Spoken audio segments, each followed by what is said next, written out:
Hello friends, तो आज हम लोग सॉल्व करने जा रहे हैं विज़न आईएएस की आधुनिक भारत की टेस्ट सीरीज़। तो चलिए स्टार्ट करते हैं बिना देरी के। इसमें पहला क्वेश्चन क्या दिया हुआ है, भारत के स्वतंत्रता संग्राम के संदर्भ में निम्नलिखित में कौन इंडिपेंडेंस फॉर इंडिया लीग 1928 से जुड़े हुए थे।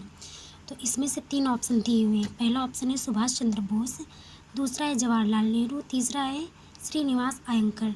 तो इसके तीनों ऑप्शन करेक्ट हैं। जो सुभाष चंद्र बोस थे और जवाहरलाल नेहरू थे, इन्हें संयुक्त सचिव बनाया गया था, और जो श्रीनिवास अयंकर थे ये इसके अध्यक्ष थे। दूसरा क्वेश्चन देखते हैं। दूसरे क्वेश्चन में दिया हुआ है स्वतंत्रता संग्राम के दौरान साहित्यिक योगदान के संदर्भ में जो एनी बेसेंट थी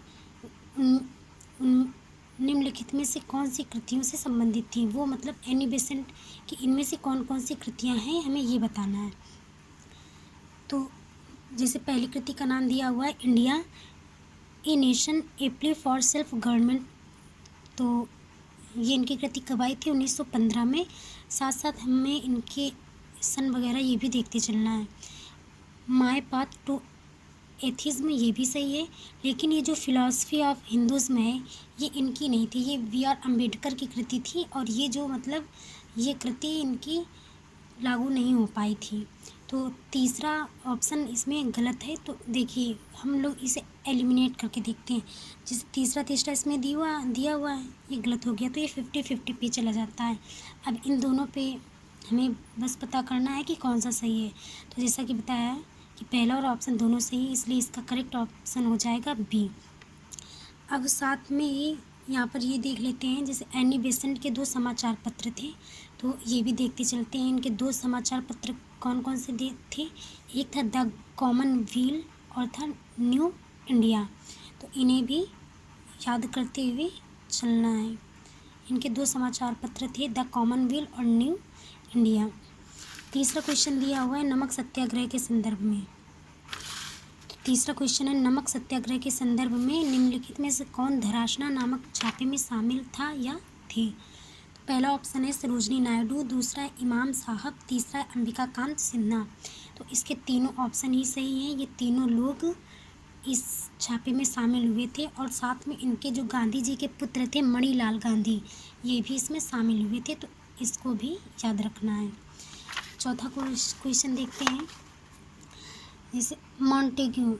अब यहाँ पे मॉन्टेग्यू चेम्सफोर्ड को इन्होंने क्या किया है, इसको शॉर्ट फॉर्म में लिखा है मोंटफोर्ड, तो कंफ्यूज नहीं होना है। इसका फुल फॉर्म है मॉन्टेग्यू चेम्सफोर्ड। जो 1919 का भारत शासन अधिनियम था उसी का दूसरा नाम है मॉन्टेग्यू चेम्सफोर्ड। तो इसके अंतर्गत प्रांतीय सरकार के संदर्भ में निम्नलिखित कथनों पर विचार कीजिए। तो पहला ऑप्शन दिया है गवर्नर प्रांत का कार्यकारी प्रमुख होता था, बिल्कुल सही है। दूसरा है गवर्नर अपनी कार्यकारी परिषद के माध्यम से आरक्षित विषयों का प्रशासन करता था। जो ये 1919 का अधिनियम था, तो इसकी सबसे पहली विशेषता थी कि एक संवैधानिक सुधारों का घोषणा पत्र था। ये क्वेश्चन प्रीलिम्स की मतलब पहले सालों में ये पूछा जा चुका है, इसलिए मतलब इस पर स्टार मार्क, इम्पॉर्टेंट क्वेश्चन है। तो अब तीसरा ऑप्शन देखते हैं प्रांतीय विधान परिषदों के सभी सदस्य निर्वाचित किए जाते थे। ये एक्सट्रीम सिचुएशन है, सभी सदस्य, बिल्कुल गलत। सभी सदस्य निर्वाचित नहीं किए जाते थे। इसमें 70% सदस्यों को निर्वाचित होने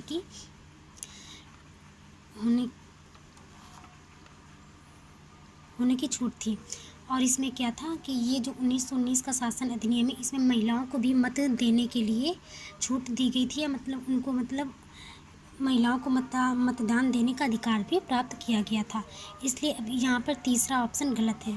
देखिए 3 ऑप्शन एलिमिनेट हो जाएंगे, बचा 1 और 2, तो सही हो गया। माना ये और ये आपको पता नहीं है, लेकिन ये एक्सट्रीम सिचुएशन जैसे सभी है माना, तो ये 90% तक इस तरह के क्वेश्चन सही नहीं होते हैं, मतलब गलत होते हैं। ठीक है, चलिए 5वां क्वेश्चन, मुक्ति सेना फ्रीडम आर्मी के संदर्भ में निम्नलिखित कथनों पर विचार कीजिए। पहला ऑप्शन क्या दिया हुआ है, इसमें जर्मनी और इटली द्वारा पकड़े गए भारतीय मूल के युद्ध बंदियों को शामिल किया गया था। दूसरा ऑप्शन नेताजी सुभाष चंद्र बोस ने मुक्ति सेना का नेतृत्व करने से इनकार कर दिया। और सिंगापुर में भारतीय राष्ट्रीय सेना में शामिल हुए।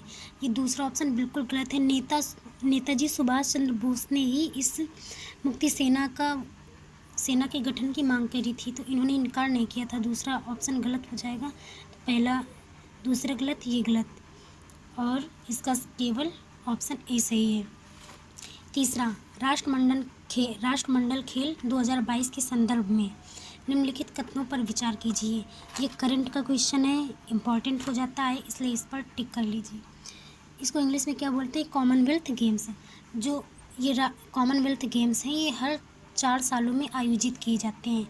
जो 2022 का ये बर्मिंघम में किया गया है। बर्मिंघम इंग्लैंड का शहर है, ठीक है। और ये इसका जो 4 साल बाद अब कब होगा? 2022 में इस बार हुआ है, तो अब ये 2026 में होगा। तो 2026 में ऑस्ट्रेलिया के विक्टोरिया राज्य में प्रारंभ किया जाएगा, ऑस्ट्रेलिया में। तो 2022 का ये जो खेल है, ये बर्मिंघम में इंग्लैंड के शहर में, और जो 2026 का होगा 4 साल बाद, वो ऑस्ट्रेलिया में होगा। तो इसमें क्या है, राष्ट्रमंडल के जो बाहर के देश हैं, इन खेलों में भाग लेने के लिए आमंत्रित नहीं किए जाते हैं। बिल्कुल सही। जो राष्ट्रमंडल के सदस्य देश हैं, केवल उन्हीं को इन खेलों में शामिल किया जाता है। और खेलों के इस संस्करण में 3x3 बास्केटबॉल, महिला T20 क्रिकेट और पैरा टेबल टेनिस को शामिल किया गया है। बिल्कुल सही। इसमें पैरा टेबल टेनिस को पहली बार शामिल किया गया है, याद रखिएगा, इसे पहली बार शामिल किया गया है, ठीक है। तो ये दोनों ऑप्शन ही सही है, इसलिए करेक्ट आंसर सी।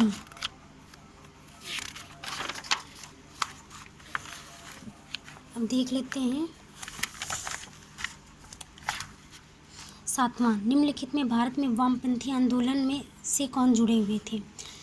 तो पहला है Pragatishil Lekhak Sangh, Indian people's theatre association, Indian association. तो इसमें से पहला और दूसरा ऑप्शन सही है। तीसरा ऑप्शन गलत है, क्योंकि ये वामपंथी आंदोलन से नहीं जुड़ा था, ये राष्ट्रवादी संगठन से जुड़ा हुआ था। तो इसमें जैसे तीसरा ऑप्शन गलत हो गया, तो एलिमिनेट हो गया, थर्ड कट गया, ऑप्शन बचा केवल ए।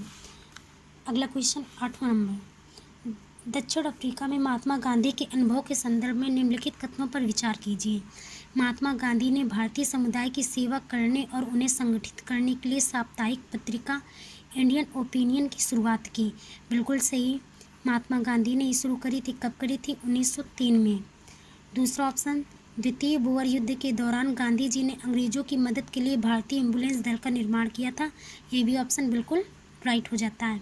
बट तीसरा, आवरंजन संबंधी विवादों को निपटाने के लिए वर्ष 1905 में गांधी स्मट समझौते पर हस्ताक्षर किए गए थे। तो ये गलत हो जाता है, ये 1905 में नहीं, बट जबकि 1914 ईस्वी में इस पर हस्ताक्षर किए गए थे। तीसरा ऑप्शन गलत, तो ये एलिमिनेट हुआ, ये हुआ, ऑप्शन बचा 1.2।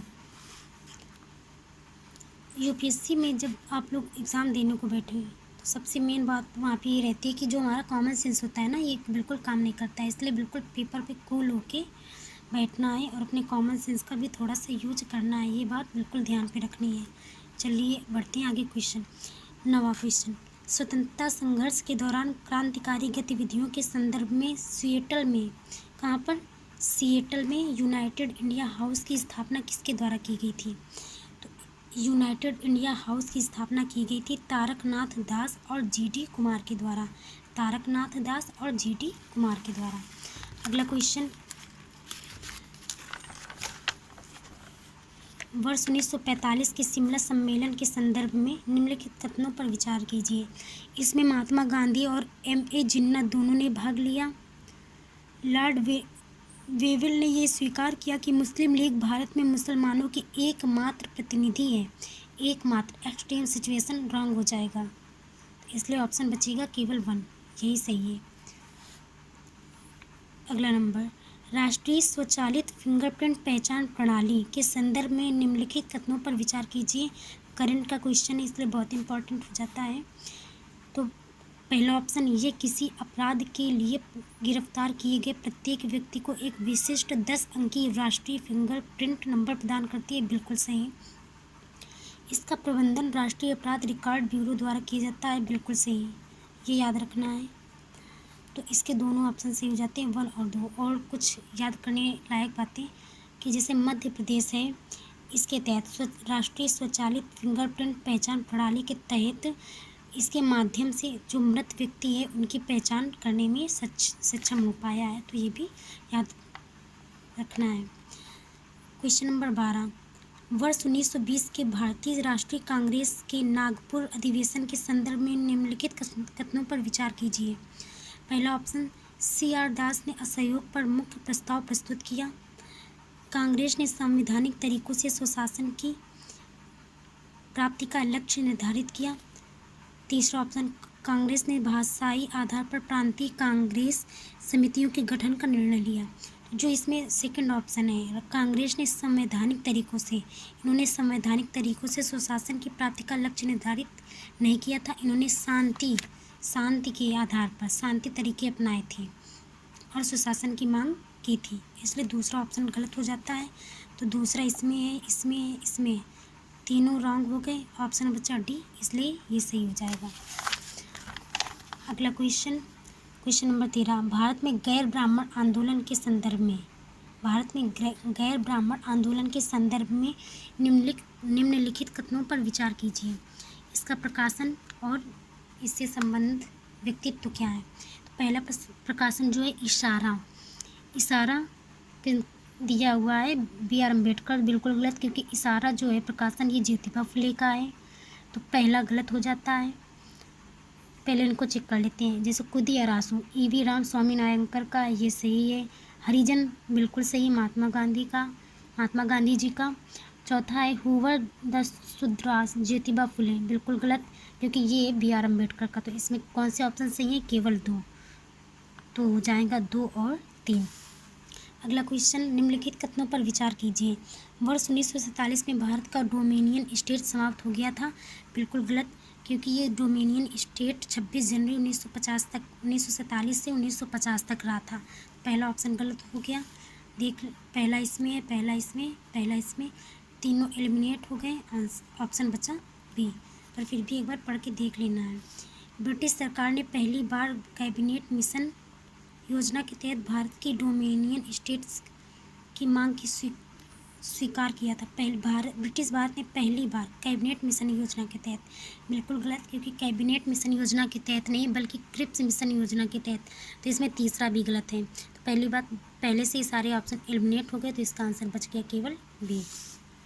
अगला क्वेश्चन, भारतीय अंटार्कटिका अधिनियम 2022 के संदर्भ में निम्नलिखित कथनों पर विचार कीजिए। ये अंटार्कटिका में भारत की गतिविधियों से संबंधित पहला घरेलू कानून है, बिल्कुल सही। ये उन भारतीय और विदेशी नागरिकों द्वारा अंटार्कटिका में किए गए अपराधों के लिए दंडात्मक कार्रवाई का प्रावधान करता है जो भारतीय अभियानों का हिस्सा है, बिल्कुल सही। ये अंटार्कटिका संधि के किसी अन्य पक्षकार की अनुज्ञा या लिखित अनुमति के बिना अंटार्कटिका में भारतीय अभियान को निषिद्ध करता है। इसके तीनों ऑप्शन सही, इसलिए इसका आंसर हो जाता है 1, 2 और 3। अगला क्वेश्चन, भारतीय स्वतंत्रता संघर्ष के संदर्भ में बराक घाटी में स्वदेशी आंदोलन का नेतृत्व किसने किया था। कामिनी कुमार चंदा द्वारा। 17 नंबर, भारत के औपनिवेशिक इतिहास के संदर्भ में राजा मुंजे संधि पर हस्ताक्षर किए थे। किसने किए थे। अस्पृश्य लोगों के लिए सीटों के आरक्षण के साथ। अगला क्वेश्चन, बैटरी अपशिष्ट प्रबंधन अधिनियम 2022 करंट का क्वेश्चन, इसलिए इम्पोर्टेंट हो जाता है। निम्नलिखित में किस प्रकार की बैटरियों को कवर किया जाता है।